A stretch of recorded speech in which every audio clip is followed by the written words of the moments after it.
இயேசு கிறிஸ்துவில் பிரியமான சகோதர சகோதரிகளை, முன்னதாக உங்களுக்கு திருவிழா நல்வாழ்த்துக்களை பெருமகிழ்ச்சியோடு தெரிவித்துக் கொள்கின்றேன். அப்படியே பக்கத்தில் இருக்கிறவங்களுக்கும் ஃபீஸ்ட், ஹாப்பி ஃபீஸ்ட்னு சொல்லி வாழ்த்துக்கள் சொல்லுங்க. Happy feast.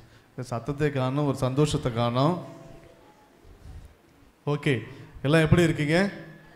நல்லா இருக்கீங்களா? நல்லா இருக்கீங்களா? சந்தோஷமா இருக்கீங்களா? ஓகே, எல்லாம் நல்லா இருக்கீங்க இல்லையா? ஆமாம், நல்லவங்களா இருக்கீங்களா? அதுதான் பெரிய கேள்வி. இப்போ நல்லா இருக்கிறோம், நம்ம எல்லாருமே நன்றாக இருக்கிறோம். ஆனால் எல்லாருமே நல்லவங்களா இருக்கிறோமா அப்படின்றது நாம் கேட்க வேண்டிய ஒரு கேள்வி. அன்பார்ந்தவர்களே, இந்த நாளிலே நாம் நம்முடைய இந்த ஆலயத்தினுடைய திருவிழாவை நாம் சிறப்பித்துக் கொண்டிருக்கின்றோம். பாண்டிச்சேரியில் 2 முக்கியமான, அதாவது எல்லாமே முக்கியமான பங்கு தான், ஒரு ஃபேமஸான 2 பங்குன்னா எதை சொல்லுவீங்க? இறுதியாண்டவர் கோயில், வில்லியனூர் கோயில். கரெக்டாக சொல்லிட்டீங்க. ஆனால் நம்ம கோயில் பார்த்தீங்களா, நம்ம கோயில் வில்லியனூர் பங்கிலே ஒரு இறுதியாண்டவர் கோயில். அப்போ இது இன்னும் ஒரு சிறப்பான ஒரு ஆலயம்தான். எனவே இந்த இறுதி ஆண்டவருடைய விழாவை நாம் சிறப்பிக்கின்றோம். எனவே மீண்டுமாக உங்களுக்கு வாழ்த்துக்கள். இப்போ இந்த நாளிலே, இந்த திருவிழாவின் பொழுது நாம் கற்றுக்கொள்ள வேண்டிய பாடம் என்ன? இன்றைய திருவழிபாட்டு வாசகங்கள், இன்னும் குறிப்பாக இன்றைய நற்செய்தி வாசகம் நமக்கு உணர்த்தக்கூடிய பாடம் என்ன? அப்போ 2 விஷயங்கள் தான் நாம் கற்றுக்கொள்ள வேண்டும். ஒன்று, இன்று நாளிலே இந்த நற்செய்தி வாசகம் மார்த்தா, மரியா, இவங்க 2 பேரை பற்றி நாம் இன்றைய நற்செய்தியிலே வாசிக்க கேட்டோம். அப்படிதானே? கேட்டுச்சிங்களா உங்களுக்கு? ஆமாம். அப்போ 2 பேர். அப்போ ஆண்டவர் இயேசு கிறிஸ்து என்ன சொல்கிறாரு? யார் நல்ல பங்கை தேர்ந்து கொண்டார்? மார்த்தாவா, மரியாவா? மரியா. ஏன் நல்ல பங்கை அவர் தேர்ந்து கொண்டார்? ஆண்டவருடைய காலடியில் அமர்ந்து ஆண்டவர் என்ன சொல்றாரோ கேட்டுட்டு இருந்தாங்க. மார்த்தா என்ன செஞ்சுட்டு இருந்தாங்க? இதுமா ஆமா, என்ன சமைக்கலாம், ஆண்டவர் வந்திருக்காரு, என்ன கொடுக்கலாம், சமைக்கலாம், அதை பற்றி தான் கவலைப்பட்டுட்டு இருந்தாங்க. அப்படிதானே? அப்போ இந்த 2 பேரில் யார் செய்தது சரி, யார் செய்தது தவறு? மரியா செய்தது சரி, மார்த்தா செய்தது தவறா? இப்படியே பேசிக்கிட்டே இருந்தாக்க சாப்பாடு யார் கொடுப்பா? இப்போ ஒரு கெஸ்ட் வராங்க வீட்டுக்கு, அவங்கள்ட்ட நம்ம பேசிக்கிட்டு இருக்கோம், அவசியமானது தான். சாப்பாடு யாருக்கு ரெடி பண்ணுவா? இப்போ அதை பற்றி ஒன்றும் கவலை கிடையாது. உட்காந்த இடத்துல இருந்து ஆர்டர் பண்ணால் வீடு தேடி வரும். அதனால் பிரச்சனை கிடையாது, பேசிக்கிட்டே இருக்கலாம் நம்ம. அன்பார்ந்தவர்களே, 2 பேரில் யார் செய்தது சரி தவறு என்பதை விட 2 பேர் செய்ததும் நமக்கு நம்முடைய வாழ்விற்கு தேவையான ஒன்று. 2 பேரிடமிருந்து நாம் இந்த 2 குணங்களையும் கற்றுக்கொள்ள வேண்டும். புரியுதுங்களா? இப்போ 2 பேரும் நமக்கு சொல்லக்கூடிய பாடம், படிப்பினை என்ன? அப்போ மரியா என்ன செய்து கொண்டிருந்தார்? ஆண்டவருடைய பாதத்தில் அமர்ந்து அவர் சொல்வதை கேட்டுக்கொண்டிருந்தார். மார்த்தா ஆண்டவருக்கு பணிவிடை செய்தார், செயலின் வழியாக தன்னுடைய அன்பை காட்டுகின்றார். அப்போ ஒவ்வொரு சீடரும் இந்த ஒரு செயலை தான் நாம் செய்ய வேண்டும். நாம் ஆண்டவருடைய இறுதி ஆண்டவருடைய சீடர்களாக நாம் வாழ வேண்டும். அப்போ சீடர்கள் என்று சொன்னால் 2 காரியங்கள் மார்க்கு நற்செய்தியிலே நாம் பார்க்கின்றோம். ஆண்டவர் சீடர்களை தேர்ந்தெடுத்தார். எப்படி தேர்ந்தெடுத்தார்? மலை மீது ஏறி அமர்ந்து தாம் விரும்பியவர்களை ஆண்டவர் தேர்ந்து கொண்டார். எதற்காக தேர்ந்து கொண்டார்? அவரோடு இருக்கவும். 2வது என்னது? கரெக்டாக யார் சொல்றாங்க பார்ப்போம். அவரோடு இருக்கவும். 2வது என்னம்மா? பணி செய்ய. நோ, அழைக்கப்படுதல் ஒன்று வேற. அவரோடு இருக்கவும், பணி தொடர்ந்து செய்ய, அனுப்பப்படவும். அதற்காக தான் இந்த சீடர்களை ஆண்டவர் அழைக்கின்றார், தேர்ந்தெடுத்தார். அப்ப அவரோடு இருப்பது என்பது என்ன? டு பி வித் ஹிம் அப்படின்னா என்னது? அவரோடு இருந்து என்ன செய்யணும்? அவரோடு இருந்து அவர் சொல்வதை கேட்க வேண்டும். அப்ப அதுதான் ஒரு சீடருக்குரிய முதன்மையான ஒரு குவாலிட்டி, பண்பு, நலன் அப்படின்னு சொன்னா என்னன்னா, முதல்ல அவரோடு இருக்கணும், அவர் என்ன சொல்றாரோ அதை கேட்கணும். அதான் ஃபர்ஸ்ட் குவாலிட்டி. இரண்டாவது என்ன ஒரு சீடருக்குரிய பண்பு என்னது? அனுப்பப்படுவது, டு பி சென்ட் அவுட், அனுப்பப்படுவது. அதனால்தான் அப்போஸ்தலர்கள், அவர்களுக்கு பெயர் எப்படி வந்துச்சு? கிரேக்க மொழியிலே அப்பஸ்தெல்லோ அப்படின்னாக்க அனுப்பப்படுவது. அப்ப அப்போஸ்தலர்கள் அப்படின்னா யாரு? அனுப்பப்பட்டவர்கள் தான் அப்போஸ்தலர்கள். புரியுதுங்களா? அப்ப அவரோடு இருக்கவும் அனுப்பப்படவும் தான் ஆண்டவர் அவர்களை தேர்ந்து கொண்டார். அவரோடு இருப்பது என்பது என்ன? அவர் சொல்வதை கேட்பது, இறை வார்த்தையை கேட்பது, இறை வார்த்தையை தியானிப்பது. அதுதான் முதல் பணி. இரண்டாவது அனுப்பப்படுவது அப்படின்னா என்னது? என்னென்னலாம் நம்ம கேட்டோமோ அதை செயல்படுத்தணும், செயல் வடிவம் கொடுக்கணும். அப்போ ஒரு பெர்ஃபெக்டான ஒரு செயல் எதுவாக இருக்கும்? நாம் எப்பொழுது மற்றவருக்காக செய்கின்றோமோ அதுதான் ஒரு சிறந்த செயல், ஒரு முழுமையான செயல். புரியுதுங்களா? அப்போ ஒரு ஜபம், பெர்ஃபெக்ட் பிரேயர் அப்படின்னாக்க ஒரு முழுமையான ஜபம் என்பது என்ன? சொல்லுங்க பார்ப்போம்.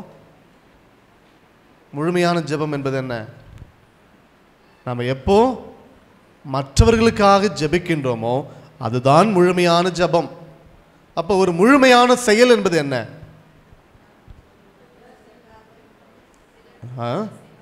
நம்ம எப்போ மற்றவர்களுக்காக, பிறருக்காக செய்கின்றோமோ அதுதான் ஒரு முழுமையான செயலாக இருக்க முடியும். எனவே நாம் ஆண்டவர் சொல்வதை கேட்டு அதன்படி செயல்பட, அப்ப அமர்ந்து, யாரை போல? மரியாவை போல அமர்ந்து அவர் சொல்வதை கேட்க வேண்டும். அடுத்ததாக மார்த்தாவை போல உதவி செய்ய வேண்டும். இந்த இரண்டையும் நாம் கற்றுக்கொள்ள வேண்டும். எனவே இந்த நாளிலே திருவிழாவை நாம் சிறப்பித்துக் கொண்டிருக்கின்றோம். இந்த இரண்டு பண்பு, அப்ப அவரோடு அமர்ந்து என்பது என்ன? என்ன செய்யணும்? நம்ம ஆலயத்திற்கு வர வேண்டும், திருப்பலி மற்றும் திருவருட்சாதன கொண்டாட்டங்களிலே பங்கெடுக்க வேண்டும், முழுமையாக பங்கெடுக்க வேண்டும். நம்ம என்ன சொல்றோம், மறையுறையில் என்ன சொல்லப்படுது, அல்லது நற்செய்தி வாசகம், இறைவார்த்தை நமக்கு என்ன சொல்லுகிறது என்பதை நாம் கேட்க வேண்டும் முதலிலே. அடுத்ததாக என்ன செய்ய வேண்டும்? கேட்டவற்றை தியானித்து அதற்கு செயல் வடிவம் கொடுக்க வேண்டும். யாரை போல? மார்த்தாவை போல பிறரன்பு பணியிலே ஈடுபட வேண்டும், விருந்தோம்பல் பண்பிலே ஈடுபட வேண்டும். எனவே நாம் கேட்பதோடு அல்லாமல் அதற்கு செயல் வடிவம் கொடுக்க வேண்டும், பிறரன்பு பணியிலே நாம் ஈடுபட வேண்டும், மற்றவர்கள் நலனிலே மிகுந்த அக்கறை கொண்டவர்களாக இருக்க வேண்டும். இருக்கிறோமா? எத்தனை பேர் நம்ம இறை வார்த்தைக்கு நாம் முக்கியத்துவம் கொடுக்கின்றோம்? வார்த்தையை நாம் வாசிக்கின்றோம். பைபிள் நம்ம எத்தனை பேர் வாசிக்கிறோம்? கொஞ்சம் மிகப்பெரிய கேள்விக்குறிதான். புரியுதுங்களா? அதே போல் இந்த இறை வார்த்தைக்கு நாம் முக்கியத்துவம் கொடுக்க வேண்டும். இந்த நாளிலே, நம்முடைய திருவிழாவிலே அந்த ஒரு நல்ல காரியத்தை நாம் உறுதியெடுக்க வேண்டும். என்ன? இறை வார்த்தையை நான் வாசிப்பேன், ஒவ்வொரு நாளும் இறை வார்த்தையை நான் வாசிப்பேன், இறை வார்த்தைக்கு முக்கியத்துவம் கொடுப்பேன் என்பதை உணர வேண்டும். இரண்டாவது, பிறரன்பு பணியிலே நான் ஈடுபடுவேன், மற்றவர்களை அன்பு செய்வேன், மற்றவர்களுக்கு உதவி செய்வேன் என்பதை நாம் புரிந்து கொள்ள வேண்டும். சில நேரத்தில் நம்ம செய்கிறோமா? உதவி செய்கிறோமா? இல்லை, பெரிய கேள்விக்குறியாதான் இருக்கிறது. அப்போ மற்றவர்களுடைய நலனிலே நாம் எப்படி, எந்த அளவிற்கு அக்கறை கொள்கிறோம்? ஒரு வேடிக்கையாக ஒன்று சொல்லுவாங்க. ஒரு முறை ஒரு குடும்பம் புனித பூமிக்கு பயணம் செய்தார்கள், ஹோலி லேண்டுக்கு போனாங்களாம். அப்போ அங்கே போகிறப்ப அந்த குடும்பத்தில் மாமியார் அங்கேயே இறந்துட்டாங்க. ஒருத்தருமே ஃபீல் பண்ணல, மாமியார் இறந்துட்டாங்க.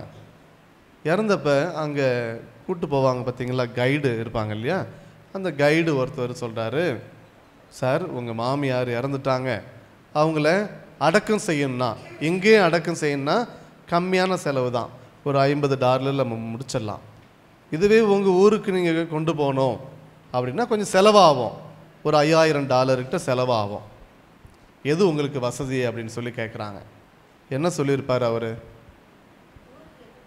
ஊருக்கு கொண்டு போகணும். ஏன்? மாமியார் மேலே மருமகனுக்கு அவ்வளோ அக்கறையா? சொந்த பந்தம்லாம் அங்கே இருக்கிறாங்க அப்படிலாம் கிடையாது. அவர் என்ன சொன்னார் கேட்டப்ப, நான் ஊருக்கே கூப்பிட்டு போயிடுறேன் அப்படின்னு சொன்னாராம். எதுக்காக? நீங்கள் சொன்ன காரணத்துக்காக இல்லை. எதுக்காக? ஹோலி லேண்டில் வேணாம். ஏன்? புனிதமாயிடும்லாம் கிடையாது. ஏற்கனவே ஒருத்தர் அங்கே தான் புதைச்சாங்க, 3வது நாளில் வந்துட்டார். யார்? ஆண்டவர் இயேசு கிறிஸ்து 3வது நாளில் உயிர் தெழுந்துட்டார். இவங்க இந்த மாமியார் அங்கே புதைக்க போய் 3வது நாள் அவங்க ஏதோ வந்து, எதுக்கு தேவையில்லாத வேலை? அப்படியா? நீங்களாம் அந்த மாதிரி இருக்க மாட்டீங்க, அதனால் நீங்களாம் நல்லவங்க தான். அன்பார்ந்தவர்களே, இப்படி சில நேரங்களிலே நம்முடைய அன்பு, மற்றவர்களை பற்றிய அன்பு எப்படிப்பட்டதாக இருக்கிறது? நம்மை சார்ந்ததாக தான் இருக்கிறது. எனக்கு எது வசதியோ அதை தான் நான் செய்ய முடியும், மற்றவங்க எப்படி போனால் நமக்கு என்ன, அந்த ஒரு மனப்பான்மையில் தான் நாம் வாழ்ந்து கொண்டு இருக்கிறோம். இல்லையா? அப்படி தானே? கரெக்ட். அப்படி தான் நாம் வாழ்ந்து கொண்டு இருக்கிறோம். நம்முடைய இது என்ன, வசதி என்ன, நாம் எப்படி இருக்கிறோம், நமக்கு எல்லாம் சரியாக தான் இருக்கிறதா? இன்னொன்று சொல்லுவாங்க இல்லையா, கரண்ட்டு போயிடுச்சுன்னா நம்ம என்ன செய்வோம்? கரண்ட்டு போயிடுச்சுன்னா என்ன செய்வோம்? பவர் கட் ஆயிடுச்சுன்னா வெளியில் போய் மற்ற வீட்டில் எரியுதா இல்லையா, மற்றவங்க வீட்டில் கரண்ட் இருக்குதா இல்லையான்னு பார்ப்போம். இருந்துச்சுன்னா நமக்கு அவ்வளோ கஷ்டமாக இருக்கும், இல்லைன்னா அவ்வளோ சந்தோஷம். இப்போ பக்கத்து வீட்லேயும் தான் போயிடுச்சு, நம்ம வீட்டில் போனால் நமக்கு என்ன? அப்படி தான் நாம் இருக்கிறோம். இப்படிப்பட்ட ஒரு சுயநல வாழ்வை தான் நாம் வாழ்ந்து கொண்டு இருக்கிறோம்.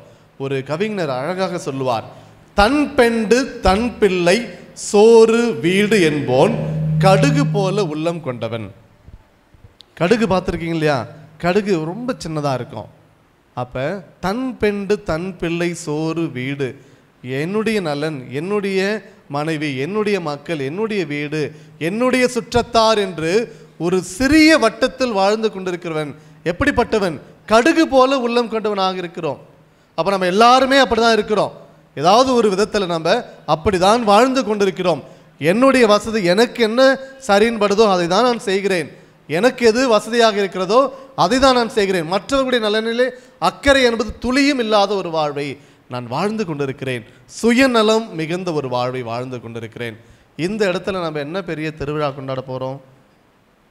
அப்போ எப்பொழுது நாம் மற்றவர்களுக்காக இருக்கிறோமோ, இந்த திருப்பலியிலே நான் எப்பொழுது மற்றவர்களுக்காக ஜெபிக்கின்றேனோ, எப்பொழுது மற்றவர்களுடைய நலனிலே அக்கறை கொண்டு நான் வாழ்கின்றேனோ, அப்பொழுதுதான் நாம் கொண்டாடக்கூடிய விழாவானது ஒரு அர்த்தமுள்ள விழாவாக இருக்கும்.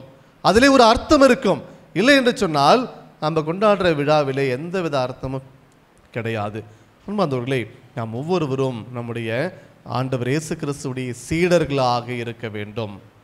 சீடர்களாக அந்த இருதய ஆண்டவருடைய அன்பை நாம் புரிந்து கொண்டிருக்கக்கூடிய நாம் ஒவ்வொருவரும் அந்த அன்பை பிறருக்கு எடுத்துரைக்கக்கூடியவர்களாக இருக்க வேண்டும். அந்த இருதயம் நமக்காக எரிந்து கொண்டிருக்கின்றது, நமக்காக காத்து கொண்டிருக்கின்றது. நம்முடைய பாவ வாழ்வை விட்டுவிட்டு நாம் எப்பொழுது ஆண்டவரிடத்திலே திரும்பி வருவோம் என்று ஆண்டவர் நமக்காக காத்து கொண்டிருக்கின்றார். நம்ம என்ன செய்கிறோம்? நம்முடைய வாழ்விலே நாம் வாழ்ந்து கொண்டிருக்கிறோம். நமக்கென்று நம்முடைய வழியை நாம் தேர்ந்து கொண்டு ஒரு வாழ்வை நாம் வாழ்ந்து கொண்டிருக்கிறோம். ஆண்டவரை நோக்கி நாம் செல்ல வேண்டும். இந்த திருவிழா நமக்கு உணர்த்தக்கூடிய பாடம் அதுதான். அவரோடு இருக்கவும் அனுப்பப்படவும். எவ்வாறு சீடர்கள் அவரோடு இருக்க அழைக்கப்பட்டார்களோ, அனுப்பப்பட அழைக்கப்பட்டார்களோ, அதே போல கிறிஸ்தவர்களாகி நாம் ஒவ்வொருவரும் ஆண்டவரோடு இருக்கவும் அனுப்பப்படவும் அழைக்கப்பட்டிருக்கின்றோம். அவரோடு இருப்பது என்பது மரியாவை போல ஆண்டவருடைய பாதத்திலே அமர்ந்து இந்த ஆலயத்தில் இருந்து இறை வார்த்தையை நாம் கேட்டு தியானிக்க, அதே போல அனுப்பப்பட, நற்செய்தியை அறிவிக்க அனுப்பப்பட எவ்வாறு சீடர்கள் அனுப்பப்பட்டார்களோ, மார்த்தா அப்படிப்பட்ட ஒரு பணியை செய்தாரோ, அவரை போல நாமும் இருக்க அழைக்கப்படுகின்றோம். அப்போ இப்படிப்பட்ட ஒரு பிறநல பணியிலே மற்றவர்களுக்கான ஒரு வாழ்வை நான் வாழ்கின்றேனா என்பது மிகப்பெரிய கேள்விக்குறியில் இருக்கிறது. எனவே இதை நாம் சிந்திக்க வேண்டும், தியானிக்க வேண்டும். அப்போ இந்த திருவிழாவில் நம்ம என்னென்ன செய்ய வேண்டும்? என்னென்ன செய்யணும்?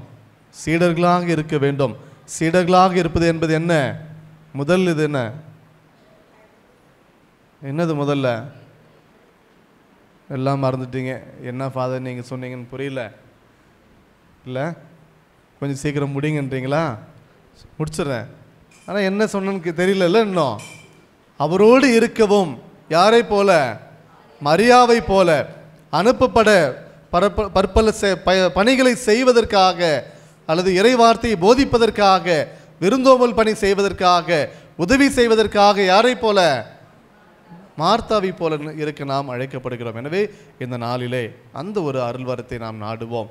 இந்த இறுதி ஆண்டவருடைய ஆலயத்திலே இருக்கக்கூடிய நாம் ஒவ்வொருவரும் நம்முடைய குடும்பத்திற்காக நாம் ஜெபிப்போம், மற்றவர்களுக்காக நாம் ஜெபிப்போம், இறை வார்த்தை மீது தாகம் கொண்டிருப்போம். அதே போல மற்ற இந்த பற்பல பணிகளை, நல்ல காரியங்களை செய்வதிலே, மற்றவர்களுக்கான பணி புரிவதிலே நான் அதிகமாக ஈடுபடுவேன் என்பதை உறுதியேற்போம். இந்த நாளிலே இறுதி ஆண்டவருடைய ஆசீர்வாதங்கள் நிறைவாக பெற்று நம்முடைய குடும்பங்களிலே, இந்த இறுதி ஆண்டவருடைய ஆலயத்தில் நம்ம இருக்கிறோம். இந்த ஆலயத்தை சுற்றி இருக்கக்கூடிய நாம் ஒவ்வொருவரும் இறுதி ஆண்டவருடைய பக்தி முயற்சியிலே நாம் ஈடுபட வேண்டும். இறுதி ஆண்டவர் படம் இருக்கணும், அதே போல் இறுதி ஆண்டவருடைய ஸ்தாபகம் பண்ணியிருக்கணும். இதுபோல் மற்ற ஆன்மீக காரியங்களிலே நாம் அதிகமாக ஈடுபட்டு இருக்க வேண்டும் என்பதை உணர்ந்து இந்த திருப்பலியிலே நாம் தொடர்ந்து ஜெபிப்போம்.